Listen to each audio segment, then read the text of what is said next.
എന്താ വിശേഷം? അപ്പ അറിഞ്ഞില്ലേ? ഉപതെരഞ്ഞെടുപ്പിൽ തോറ്റപ്പോഴും തിരുത്തി മുന്നേറുമെന്ന് പറഞ്ഞു.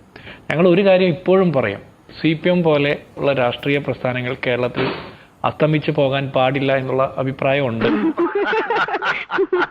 ഈ മാതിരി തെമ്മാടിത്തരവും തിണ്ണമെടുക്കും കാണിച്ചിട്ടല്ല ഇവർ നിലനിൽക്കേണ്ടത്. പറഞ്ഞത് കേട്ടോടാ, അന്തസ് വേണോടാ, അന്തസ്. കുറെ കൂടി ജനാധിപത്യ ബോധത്തോടുകൂടി, കുറെ കൂടി പൗരബോധത്തിനും പൗരാവകാശങ്ങൾക്കും വില കൊടുത്തുകൊണ്ട്, മനുഷ്യാന്തസ്സിന് വില കൊടുത്തുകൊണ്ട് ഇവരുടെ രാഷ്ട്രീയ പ്രസ്ഥാനം വിഷമിക്കാതിരിക്കും. ഇതിലും വലുത് ഏതാണ്ട് വരായിരുന്നു, ഇങ്ങനെ തീർന്നെന്ന് കരുതിയാൽ മതി. ഞാൻ ഇടയ്ക്ക് ഇടപെടുന്നതല്ല. തെമ്മാടിത്തരം എന്ന വാക്കിനെ നിഷ അംഗീകരിക്കുന്നുണ്ടല്ലോ അല്ലേ?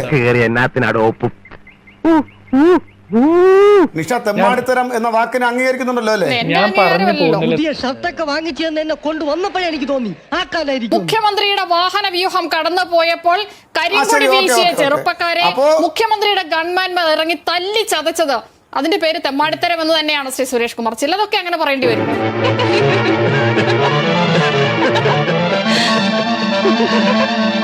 ഇവിടെ തെരുവോരങ്ങളിലിട്ട്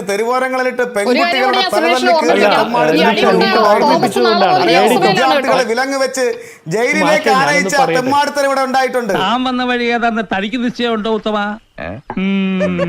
നിങ്ങൾ ഇതുപോലെ ന്യായീകരിച്ചാണ് ഞങ്ങൾക്ക് ഇത്രയും വലിയ വിജയം നൽകിയത്. രാഘവൻ പറഞ്ഞത് വാസ്തവം. മുഖ്യമന്ത്രിയുടെ ഗൺമാൻ ഇറങ്ങി തലയടിച്ച് പൊട്ടിച്ച AD തോമസ്, KSUവിന്റെ ജില്ലാ പ്രസിഡന്റ്, ഇന്ന് MLA ആണ്. തമാശ പറയാതെ അല്ല, കാര്യമായിട്ട് പറഞ്ഞതാ. ജനാധിപത്യത്തിന്റെ സിംഹാസനത്തിൽ ആ ചെറുപ്പക്കാരനെ ആലപ്പുഴ നിയോജക മണ്ഡലത്തിലെ ജനങ്ങൾ തെരഞ്ഞെടുത്ത് നിയമസഭയിലേക്ക് വിടുകയാണ്. മക്കളുടെ രാഷ്ട്രീയത്തിന് അത് ഈ മുഖ്യമന്ത്രിയുടെ ഗൺമാൻ കാണിച്ച തെമ്മാടിത്തരത്തിനും തിണ്ണമിടിക്കിനും കേരളത്തിലെ പൗരബോധമുള്ള ജനാധിപത്യ ബോധമുള്ള ജനങ്ങൾ കൊടുത്ത മറുപടിയാണ്. തെരഞ്ഞെടുപ്പിലാണ് സാധാരണക്കാരന് പ്രതികാരം ചെയ്യാൻ കിട്ടുന്ന ഏറ്റവും നല്ല അവസരം. അല്ലാതെ സാധാരണക്കാരായിട്ടുള്ള മനുഷ്യർക്ക് ജീപ്പ് അടിച്ചു പൊളിക്കാനും മനുഷ്യരുടെ തലയടിച്ചു പൊട്ടിക്കാനും അതിന് ജീവൻ രക്ഷാപ്രവർത്തനം ഒന്നും പറയാൻ പറ്റില്ലല്ലോ.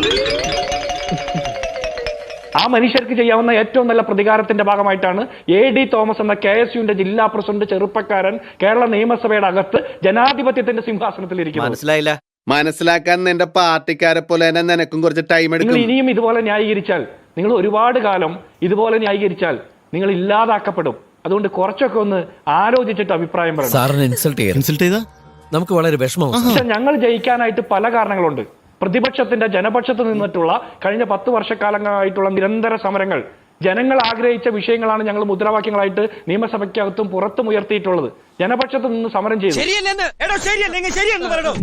ഞങ്ങൾക്ക് ചില കുറവുകൾ കഴിഞ്ഞ കാലങ്ങളിൽ സംഭവിച്ചത് അത് കണ്ടറിഞ്ഞ് പഠിച്ച് തിരുത്തി മുന്നോട്ട് പോയി. അത് കൂടാതെ കേരളത്തിലെ പിണറായി വിജയൻ സർക്കാരിനെതിരായിട്ടുള്ള അതിരൂക്ഷമായിട്ടുള്ള ജനവികാരമുണ്ടായി. അത് കൃത്യമായി ജനങ്ങളുടെ ഓർമ്മയിലേക്ക് ഉണർത്താൻ ഞങ്ങൾക്ക് തെരഞ്ഞെടുപ്പ് കാലത്ത് പറ്റി. തീർന്നിട്ടില്ല, ബാക്കി വന്നിട്ട് തരുന്നുണ്ട്. ഓരോ 50 മീറ്ററിലും പിണറായി വിജയന്റെ മുഖം അച്ചടിച്ച് ഫ്ലെക്സ് അടിച്ച് വെച്ചപ്പോ ഇവരത് ഓർമ്മിപ്പിച്ചു, ഞങ്ങളുടെ പണി എളുപ്പമാക്കി തന്നു. മുഖ്യമന്ത്രിക്കെതിരെ ഒരു മുദ്രാവാക്യം വിളിച്ചാൽ തലയടിച്ച് പൊട്ടിക്കപ്പെടേണ്ട ആ ചെറുപ്പക്കാർ, ജയിലിൽ പോയ ചെറുപ്പക്കാർ, കറുത്ത 10 രൂപയുടെ മാസ്ക് വെച്ചതിന്റെ പേരിൽ 10 ദിവസം ജയിലിൽ പോയ കരുതൽ തടങ്കലിലാക്കപ്പെട്ട ചെറുപ്പക്കാരുടെയൊക്കെ സങ്കടങ്ങളുണ്ടല്ലോ, അവരുടെ സങ്കടങ്ങൾ എന്ന് പറഞ്ഞാൽ സാധാരണക്കാരുടെ ആയിരുന്നു. 80 ലക്ഷത്തിന് വാടകയ്ക്കെടുത്ത ഹെലികോപ്റ്ററിലൂടെ പറന്നു പോകുമ്പോൾ ടെറസിന്റെ മുകളിൽ അടക്കിയിട്ട കറുത്ത കുപ്പായം ആടിയാൽ പോലും ചെറുപ്പക്കാർ ജയിലിൽ പോകുന്ന കാലഘട്ടം, ഫാസിസ്റ്റ് കാലഘട്ടം സംഭാവന ചെയ്ത പിണറായി വിജയന്റെ പരാജയം കൂടിയാണ്. എല്ലാം ഇയാൾക്കറിയാം. ശരിയല്ലടോ? അതെ അതെ ശരിയാണ്. 6 റൗണ്ടിൽ മുഖ്യമന്ത്രി പിണറായി വിജയൻ പുറകിൽ പോയത് എന്തുകൊണ്ടാണെന്ന് നിങ്ങൾ മനസ്സിലാക്കുന്നത്? പാർട്ടി കോട്ടകൾ പോലും തകർന്നു വീണുകൊണ്ട് CPM തകർച്ചയിലേക്ക് പോയത് എന്തുകൊണ്ടാണ് നിങ്ങൾ വിചാരിക്കുന്നത്? എന്ത് ചെയ്യുന്നതിന് മുമ്പും ഒന്ന് ആലോചിക്കണം. വെറുതെ എടുത്തു ചാടരുത്.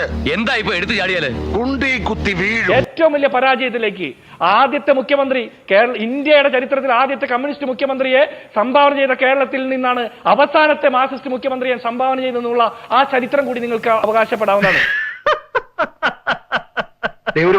എങ്ങനെയൊക്കെ സംഭവിക്കുന്നറിയോ? സാധാരണക്കാരുടെ സങ്കടം നിങ്ങൾക്ക് മനസ്സിലായില്ല. പൗരപ്രമുഖന്മാരെ വിളിച്ച് അരച്ച അണ്ടിപ്പരിപ്പിൽ മുഖ്യ ചിക്കൻ കറി കൊടുത്തുകൊണ്ട് നിങ്ങൾ പ്രാതൽ കൊടുക്കുക. നമുക്ക് എല്ലാറ്റിലും വലുത് പാർട്ടിയാണ്. എല്ലാറ്റിലും വലുത് ജനങ്ങളാണ്. ജനങ്ങൾക്ക് വേണ്ടി ജനങ്ങൾ ഉണ്ടാക്കിയതാണ് പാർട്ടി. അങ്ങനെ പ്രാതൽ കൊടുത്തപ്പോൾ പാവപ്പെട്ട മനുഷ്യർ പിച്ചച്ചട്ടിയുമായിട്ട് ക്ഷേമ പെൻഷൻ കിട്ടണമെന്ന് ആവശ്യപ്പെട്ട് സമരം ചെയ്ത് ഹൈക്കോടതിയിൽ പോകുന്നു. അതേ സമയത്ത് മുഖ്യമന്ത്രിയുടെ മകൾ ഹൈക്കോടതിയിൽ വരുന്നു. എന്തിനാ? ചെയ്യാത്ത ജോലിക്ക് വാങ്ങിയ മാസപ്പടി കേസിൽ കേന്ദ്ര ഏജൻസികളുടെ അന്വേഷണം ഉണ്ടാകരുത് എന്ന് പറഞ്ഞു. അറിയത്തില്ല. ഇനിയിപ്പോ എന്തറിയാനാ, ഇപ്പോഴേ അറിഞ്ഞു കാണുമല്ലോ. 6 മാസക്കാലം ക്ഷേമ പെൻഷൻ കുടിശ്ശികയായിപ്പോ ആത്മഹത്യ ചെയ്ത മനുഷ്യരുണ്ട്. 18, 19, 21 മാസമായിട്ട് ക്ഷേമനിധികൾ കിട്ടാത്ത മനുഷ്യരുണ്ട്. ശമ്പളം മുടങ്ങിയ മനുഷ്യരുണ്ട്. ആത്മഹത്യ ചെയ്ത മനുഷ്യരുണ്ട്. സർക്കാരിന്റെ കാര്യം ഇവിടെ മുന്നിൽ പോകരുത്. അവരുടെ പരിഷ്കാരങ്ങളാ ഞങ്ങൾ സർക്കാർ ഉദ്യോഗസ്ഥർ കൊല ചെയ്യപ്പെടുന്ന സാഹചര്യമുണ്ട്. സാധാരണക്കാർ പടുപട്ടിണിയിൽ കിടക്കുമ്പോൾ പോലും നിങ്ങൾ മുന്തിയ താരങ്ങളെ കൊണ്ട് കേരളത്തിൽ ദാരിദ്ര്യമില്ല എന്ന് പ്രഖ്യാപിച്ച കെട്ടുകാഴ്ചകൾ ഉണ്ടായിരുന്നു. ഞാൻ അപ്പോഴേ പറഞ്ഞാട് ഇതൊന്നും 1,05,00,000 ആഡംബര വാഹനമില്ലേ ഇപ്പൊ നിങ്ങൾ ആ മ്യൂസിയത്തിൽ സൂക്ഷിച്ചിരിക്കുന്നത്? അതിൽ കൊണ്ടുപോകണം ആ തോറ്റ 13 മന്ത്രിമാരെയും. ധർമ്മടത്തെ കുറിച്ച് നമുക്കറിയാം. ധർമ്മടത്തിന്റെ ഡീലിമിറ്റേഷന് ശേഷം ധർമ്മടം മണ്ഡലം രൂപീകൃതമായതിനു ശേഷം CPM-ന് വേണ്ടി മാത്രം, അത് പ്രത്യേകിച്ച് പിണറായി വിജയന് വേണ്ടി മാത്രം മുറിച്ചെടുത്ത ഒരു അസംബ്ലിയാണ്. ഒരു പൂവെടുത്ത് ചെവിയിൽ വെച്ചിട്ട് റോഡിൽ കൂടി ഒന്ന് ഓടിയാലോ എന്ന് ആലോചിച്ചിരിക്കുകയാണ്. 8 പഞ്ചായത്താണ്, 8 വലിയ പഞ്ചായത്തുകളാണ്. ആ 8 പഞ്ചായത്തുകളിൽ 8 പഞ്ചായത്തും ഭരിക്കുന്നത് ഇടതുപക്ഷമാണ്. കാലാകാലങ്ങളായി, അതിലൊരു കടമ്പൂർ ഒഴിച്ചു നിർത്തിയാൽ കാലാകാലങ്ങളായി മറ്റെല്ലാ പഞ്ചായത്തുകളും ഇടതുപക്ഷമാണ്.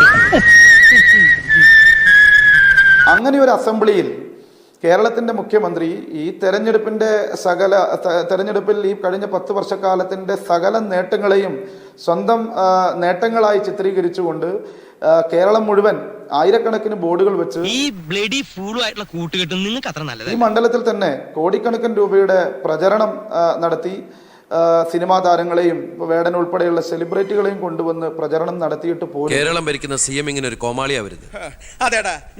നേരത്തെ പറഞ്ഞതുപോലെ 12 മണിവരെ നീണ്ട 4 മണിക്കൂർ ലോകത്തിന്റെ മുന്നിൽ അദ്ദേഹം പരാജയപ്പെട്ട് പിറകിൽ നിൽക്കുന്ന കാഴ്ച ഞാനും നിങ്ങളും എല്ലാവരും ലോകം ഒരുപോലെ വിഷമിക്കാതിരിക്കും. നമുക്ക് സമാധാനമായിട്ടിരുന്ന് ആലോചിക്കാം. എങ്ങനെ സമാധാനമായിരിക്കും? 80,000 വോട്ടിന്റെ ഭൂരിപക്ഷത്തിന് ജയിക്കും. 1 ലക്ഷത്തോളം വോട്ടിന്റെ ഭൂരിപക്ഷം ഉണ്ടാകും. ഈ കേരളത്തിൽ ഏറ്റവും കൂടുതൽ സൈബർ അധിക്ഷേപം നേരിട്ട അല്ലെങ്കിൽ ആക്ഷേപങ്ങളും തെറിവിളികളും കേട്ട ഒരു സ്ഥാനാർത്ഥിയാണ് ഞാൻ.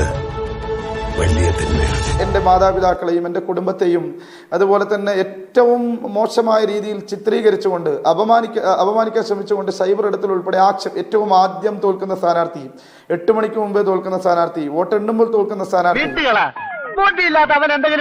അതല്ലെങ്കിൽ ഏറ്റവും കൂടുതൽ ഭൂരിപക്ഷത്തിന് തോൽക്കുന്ന സ്ഥാനാർത്ഥി, നേർച്ചക്കോഴി എന്നൊക്കെ വിളിച്ച് വലിയ ആക്ഷേപവും അവഹേളനവും കേട്ട് അപമാനം കേട്ട ഒരു സ്ഥാനാർത്ഥിയാണ്. മറന്നിട്ടൊന്നുമില്ല.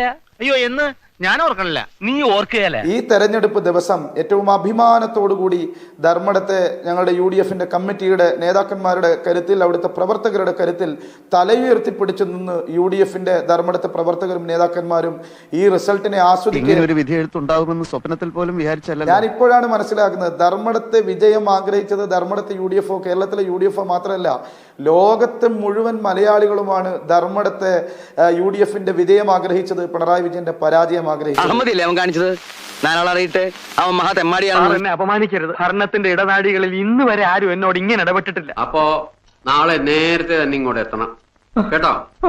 ശരി.